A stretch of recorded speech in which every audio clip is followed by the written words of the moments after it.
জিনিসটা হয়েছিল, ওরা আমার ছোটবেলার বন্ধু ছিল আসলে এক সময়। জি। প্রায় 6 মাস ধরে ওদের সাথে আমার বিভিন্ন কারণে যোগাযোগ বন্ধ হয়ে যায়। আমার আরেকটা বন্ধু আছে, ওর নাম রফি। আচ্ছা ওকে নাকি ওরা দুজন ধরে কথা কাটাকাটি হাতাহাতি হয় গতকাল ওদের। আচ্ছা। পরে আমার বন্ধু আমার ফোন দিয়ে যখন হেল্প চায়, আমি মোহাম্মদপুর থানার ওসি সাহেবকে ফোন করছিলাম। ওকে। পরে উনি ওদেরকে খুঁজতে গেছিল যে ঘটনাটা কি, আমার বন্ধু বলাতে। হ্যাঁ, আচ্ছা। তারপরে ওরা পুলিশ যে ওদেরকে খুঁজতে গেছে, এইটাই ওরা ভয় পাইছে। ভয় আচ্ছা, পেয়ে ওরা আমার নামে ইন্টারভিউ দিছে এবং জিডি করছে। মানে যারা অ্যাটাক করেছিল আপনার এখন বন্ধুদের, গণমাধ্যম কিছু তারাই আবার আপনার গণমাধ্যম নামে আমার জিডি করেছে। কথাবার্তা ছাড়া, হ্যাঁ হ্যাঁ, তো অ্যাকচুয়ালি ঘটনা ঘটছিল আমার বন্ধুর সাথে, আরেকটা বন্ধুর সাথে। ও আচ্ছা। হেল্প করার জন্য আমার ফোন করায়।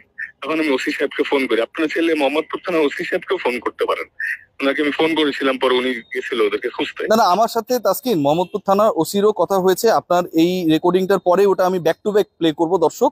মোহাম্মদপুর থানার ওসিও হ্যাঁ, কিন্তু ইফতেখার সাহেব একই কথা বলেছে আমাকে, যেটা তাসকিন বলছেন, এবং এটার মধ্যে কোনো অমিল নাই, সবচেয়ে বড় তো ব্যাপার যেটা। কিছু গণমাধ্যমের আমার আমার কথা না শুনে এভাবে নিউজ করলো, এটা তো ঠিক না। আমার তো ভাবমূর্তি বা আমার তো নাম খারাপ অনেকেই জানতেছে, তাই না? না না তাসকিন, তো আপনি যদি সবার তো মারামারি করতেন সত্যতা বা জানা ইয়ে উচিত। করতেন, এটার তো কোনো ভিডিও থাকতো, অডিও থাকতো, হই হুল্লোড় হইতো, এটা তো এরকমই হয় একটা জি জায়গায়।